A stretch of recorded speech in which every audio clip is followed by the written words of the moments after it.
tapat, matatag at maaasahan balitang tama at totoo lamang dito sa Pilipinas Network. Magandang araw sa ating mga kababayan sa Pilipinas at sa buong mundo. Huwag kalimutang pusuan ang video, sumubaybay at pindutin ang patingaw upang lagi kayong updated sa balita. Simulan na natin. Isang serya ng malalaking pag-atake ng drone ang yumanig sa mga estratehikong pasilidad ng enerhiya at industriya sa iba't ibang rehiyon ng Rusya, kabilang ang St. Petersburg, Belgorod at maging sa labas ng kabiserang Moscow.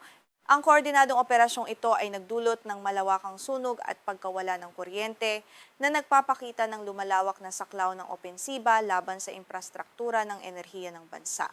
Sa St. Petersburg, yanig ang mga residente ng malalakas na pagsabog mula Biyernes ng gabi hanggang Sabado ng umaga. Kinumpirma ng mga open source intelligence analysts at mga lokal na ulat ang pagkakaroon ng malalaking sunog sa St. Petersburg Oil Terminal na matatagpuan sa loob mismo ng daungan ng lungsod.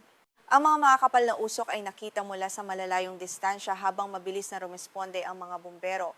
Ang St. Petersburg Oil Terminal ay hindi ordinaryong pasilidad. Ito ay isa sa pinakamalaking terminal ng langis sa buong rehiyon ng Baltic. Meron itong 21 dambuhalang storage reservoir at may kakayahang magproseso ng hanggang 12.5 milyong tonelada ng mga produktong petrolyo bawat taon.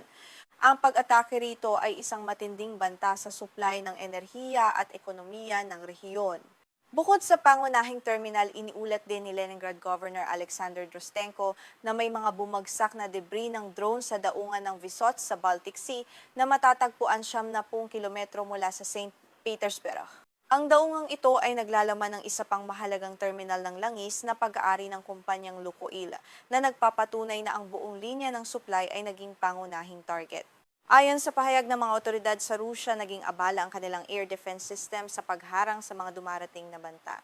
Sinabi nila na matagumpay nilang nabaril at naharang ang 67 unmanned aerial vehicles o UAV sa ibabaw ng rehiyon ng Leningrad nitong Sabado ng umaga. Gayunpaman, ang pinsala sa lupa ay nagpapakita pa rin ng limitasyon ng kanilang mga depensa laban sa sabay-sabay na drone swarm. Habang nagaganap ang kaguluhan sa Hilaga, yanig din ng mga pagsabog ang katimugang lungsod ng Belgorod. Mula noong gabi ng Hulyo 3 hanggang Hulyo 4, ang mga serye ng pag-atake ay nagresulta sa malawakang pagkawala ng kuryente at supply ng tubig sa buong lungsod. Agad na naramdaman ng mga mamamayan ang epekto ng pinsala sa kanilang pang-araw-araw na pamumuhay habang mabilis na nagdilim ang mga kabahayan.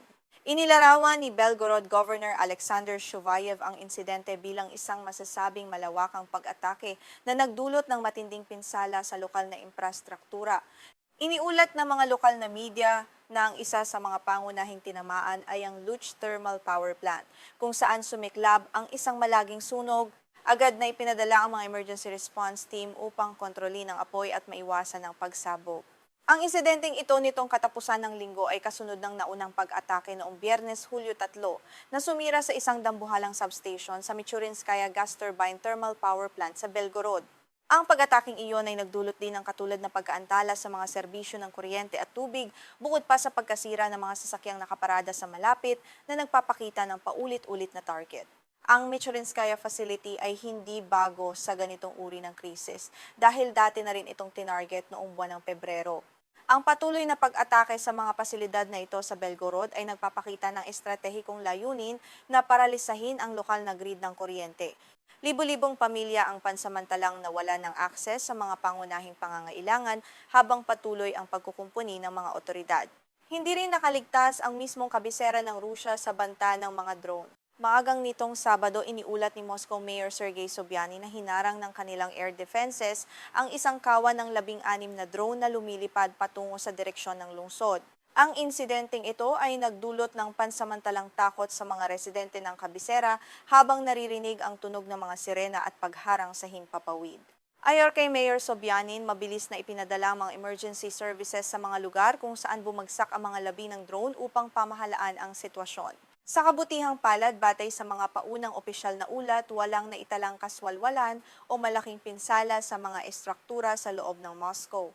Gayunpaman, ang pag-abot ng mga drone sa kabisera ay nagpapakita ng lumalalang kahinaan sa seguridad ng bansa. Ang mga koordinadong pag-atake nitong katapusan ng linggo ay bahagi ng isang mas malawak at sistematikong kampanya Ito ay kasunod ng kinumpirmang operasyon ng militar ng Ukraine noong Huwebes na nag-target sa Lukoil Nizhegorod Nefteorg Synthese Refinery sa Kistovo na matatagpuan sa rehiyon ng Nizhny Novgorod. Ang operasyong ito ay nagpapakita ng mataas na antas ng koordinasyon at kakayahan sa pag-atake sa malalayong distansya.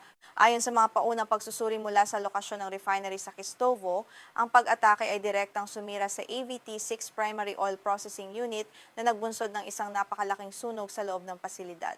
Ang AVT-6 unit ay itinuturing na puso ng operasyon ng refinery at ang pagkasira nito ay nangangahulugan ng matagalang pagkaantala sa produksyon ng petrolyo at iba pang mahahalagang produktong langis. Ang pasilidad sa Kistovo ay may napakalaking kahalagahan sa ekonomiya ng Rusya. Ito ang ikaapat na pinakamalaking oil refinery sa buong bansa at pumapangalawa sa pambansang produksyon ng gasolina. Nagpoproseso ito ng humigit kumulang 15 milyong tonelada ng langis taon-taon at nagsisilbing pangunahing supplier ng gasolina para sa buong rehiyon ng Moscow. Kaya naman ang pag-atake rito ay may malaking epekto. Kinumpirma ni Nizhny Novgorod Governor Gleb Nikitin na ang pag-atake noong Huwebes ay kinasangkutan ng humigit kumulang 30 drone. Sa kasamaang palad, ang insidenteng ito ay nagresulta sa pagpanaw ng isang individual at pagkasugat ng 4 na iba pa.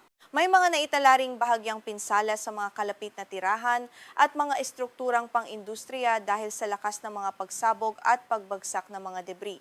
Ang sunod-sunod na pag-atake sa mga refinery at terminal ng langis ay malinaw na naglalayong limitahan ang kakayahan ng Rusya na pondohan ang kanilang mga operasyong militar. Sa pamamagitan ng pag-target sa mga pasilidad tulad ng sa St. AI, Petersburg, Belgorod at Nizhny Novgorod, direktang tinatamaan ang pinagmumulan ng kita ng bansa mula sa petrolyo na siyang pangunahing haligi ng kanilang pambansang ekonomiya. Bukod sa pang-ekonomiyang epekto, ang mga pag-ataking ito ay mayroon ding malaking psikolohikal na epekto sa populasyon ng Rusya. Ang pagkakaroon ng mga pagsabog at pagkawala ng kuryente sa mga pangunahing lungsod tulad ng Belgorod ay nagdadala ng digmaan ng mas malapit sa tahanan ng mga ordinaryong mamamayan. Ipinapakita nito na kahit ang mga lugar na malayo sa frontlines ay hindi naligtas sa mga modernong banta. Ang kakayahan ng mga drone na makalusot sa mga depensang himpapawid ng Rusya ay nagtataas ng maraming katanungan tungkol sa pagiging epektibo ng kanilang militar. Bagamat sinasabi ng Moscow na marami silang naharang na drone, ang katotohanan na marami pa ring pasilidad ang matagumpay na natatamaan ay nagpapahiwatig ng mga butas sa kanilang sistema, lalo na kapag naharap sa maramihang pag-atake ng sabay-sabay. Sa patuloy na pag-init ng hidwaan, inaasahan na mas hihigpitan pa ng magkabilang panig ang kanilang mga estratehiya. Ang paggamit ng mga unmanned aerial vehicles ay patuloy na magiging pangunahing sandata dahil sa mas mababang gastos nito kumpara sa mga tradisyonal na missile, ngunit may kakayahang magdulot ng bilyon-bilyong pisong pinsala sa mga kritikal na infrastruktura ng kalaban sa loob ng bansa. Mananatili kaming nakatutok sa mga susunod ulat at reaksyon mula sa komunidad ng daigdig ukol sa lumalalang sitwasyong ito sa Europa.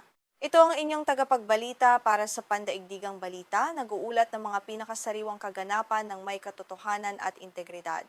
Manatiling ligtas at mapagmatsyag sa bawat sandali.